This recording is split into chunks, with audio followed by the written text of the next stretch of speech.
steel-toe boots on, ready to go to work. You hired. Hallelujah. That's where you go. That's right. I got that job. That's right. You understand? And that's the way a man got to conduct himself. Don't go there like you don't want a job. You don't want a job. That's right. You go there like you want it. Some people go there, you know, people can read you real good. That's right. They know you just there by under duress. Yeah. Somebody made you come. Yeah. Yeah. Your wife must have told you either get a job or get out. Yeah. That's right. You go out there in trouble. You know, I'd like to get a job. I feel like this application, do I have to? You need to go home. Right. You ain't getting no job. But a man who really want to be a man, he going to do what he needs to do to get that job. Don't go there and dress like Superfly to go work in construction. No, that's right. Go there ready to work. Ready to work. Am I making sense to anybody? 1 Thessalonians 5:8 says, and if anyone does not provide for his own, hello, men, if you don't provide for your own, and especially for those of his own household, he has denied the faith and is worse than an infidel. Y'all see that? What is an infidel? An unbeliever. Worthless. 1 Thessalonians 5:8. Is that in your book? 1 Timothy 5:8 then. Good eyes, brother. Good eyes. 1 Timothy 5:8. So I guess none of us want to be infidels, right? No. So we got to be providers. See, I'm trying to show you that it's not me saying these words. Because if I hadn't found my notes, I was going to preach this from my heart. Because he put it in my heart.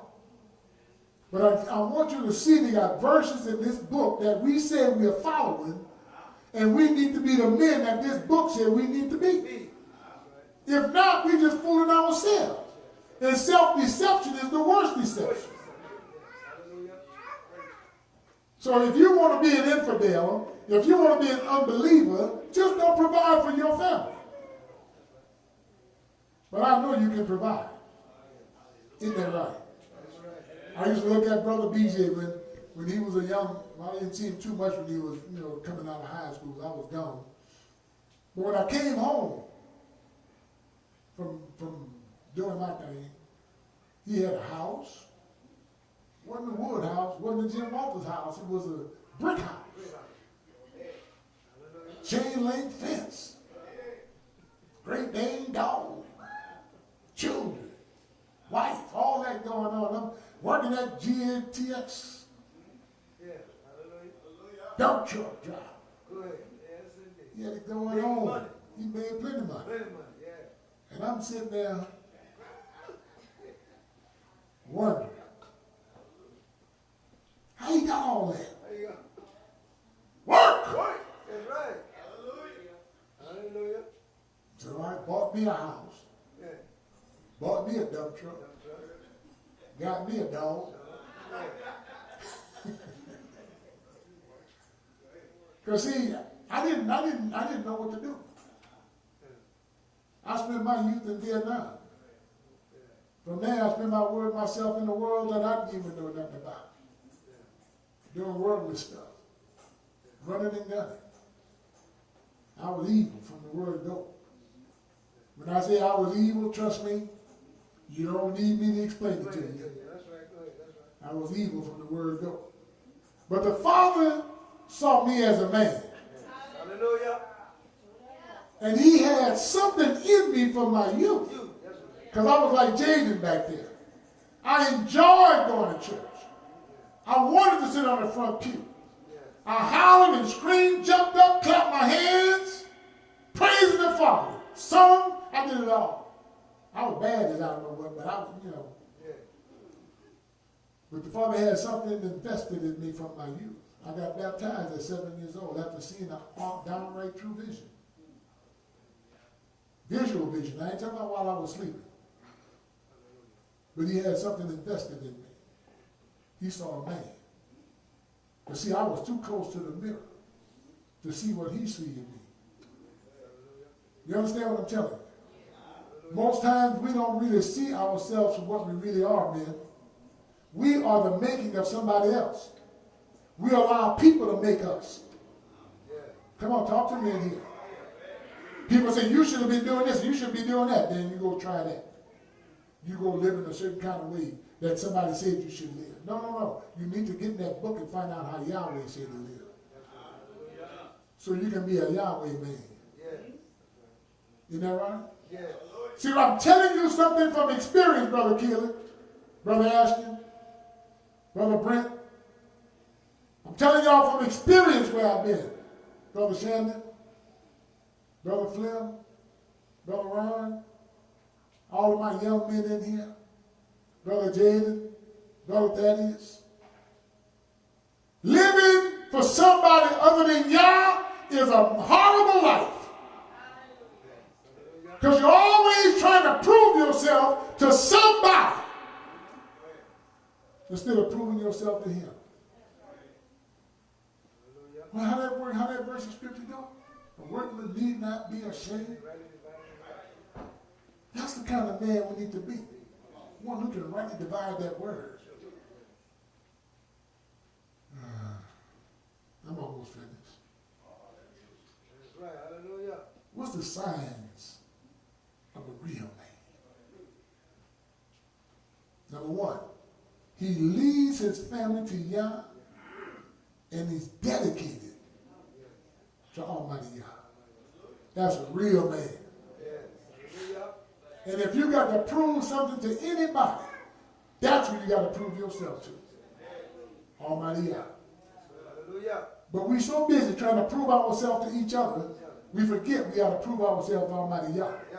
Because if you end up on his disapproved list, you're going to hell. And you're going to drag your wife and your children right on behind you. Brother, he ain't going to do that. I said, no. Well, how many people got on Noah's Ark? How many children got on there? You mean you let them children drown? How many children got burned up in Sodom and Gomorrah? Entirely in Sodom. How many of Korah's children were spared? How many of Achan's children were spared? There were men, but there were men on the wrong side of the fence. And they caused their families to suffer. All I'm telling you is our responsibility is to our family. And our responsibility for our family is to Yah. And we got to be dedicated. Don't just say, no, you got to be dedicated. For real. Number two, he assumes the responsibility of taking care of his family. If the wife don't work, he is responsible. Do we have any responsible men in here? Hallelujah. Got to be responsible to take care of where you are. What else he does? He protects his family from harm, both spiritual and physical. If demons trying to take over his house, that man shouldn't be running around talking about, I got to get somebody to go pray with me. Pray for your own house. And if what you're doing ain't working, then come get some brothers. We'll team up on them demons. But don't let a demon beat you out your house and beat you out your family. When you know a demon beating on you, and now you beating on your wife, or a demon cussing you, and now you cussing your wife, or a demon drinking, and now you got you drinking, now a demon doing drugs, and got you doing drugs, it's time for that demon to move. And men, get together with some more men of this congregation, and we're going to move that bad boy. That's right. Hallelujah. Do I have some men with me tonight? That's right. Hallelujah. Hallelujah. He sacrifices his life for his family. Because Yah gave him that family. And he got to sacrifice his life for that family. Hallelujah. I got things I need done with my truck. You know what I did? I took care of Sister Williams' suburban. I get mine. I had to make that sacrifice. And Brother Ross, no, we wanted to go fishing with my truck. but at the sacrifice. See, I don't expect my wife to expect me to act like her. So it's a man's responsibility not to try to have his wife act like him. Men, assume your responsibility. If you got a working wife, be thankful. Everybody don't have one of them. But if you got a working wife, be thankful and help out. What you mean, Brother Isaac? Well, when that woman come home tired and you ain't, you cook. That's okay, isn't it? Make the sacrifice. Turn gun smoke off. Go cook. Go clean up something. I'm going to leave y'all men alone. Y'all look at me kind of funny. I got a few more, just a few more. He teaches his children by example rather than dictation. In other words, men, we got to live a certain way before our sons and daughters so that they can learn Yah's way. If they learn, if your daughter's watching you and you just sitting down, smoking, looking at TV all the time, grass done got high up to your knees, and you still sitting there. Got a lawnmower and a weed eater. But you just sitting there. You're hungry, and you holler, "Baby, fix me something to eat." And she said, "I'm tired." "No, get up and go fix me something to eat." No. You get up. Am I talking to some men today? Shannon, you getting something out of this? He shook his head. He said, "Yeah." As long as he getting something out of it, I'm glad. Because see, if we had somebody to do this with us, to teach us what a man's supposed to be, we wouldn't have spent all that time being what a man wasn't supposed to be. Isn't that right? We learned from people who was in the barber shop, in the barroom. We learned from all the wrong scoundrels. Even the deacon in the church was doing what we was doing.